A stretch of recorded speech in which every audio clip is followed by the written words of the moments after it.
Yauwa assalamu alaikum wa rahmatullahi ta'ala wa barakatuhu. So idan mutum zai yi trading zai zo ya taɓa nan, kun gani gashi nan ba, yauwa kun gani gashi, zaka zo ka taɓa meta trader 5.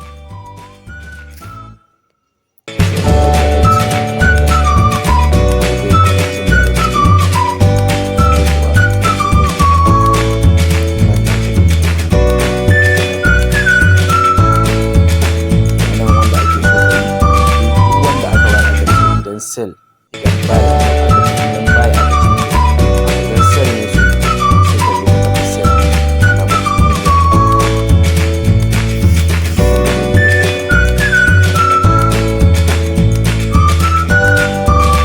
numbers da aka bada aka ce mutum ya zo ya sa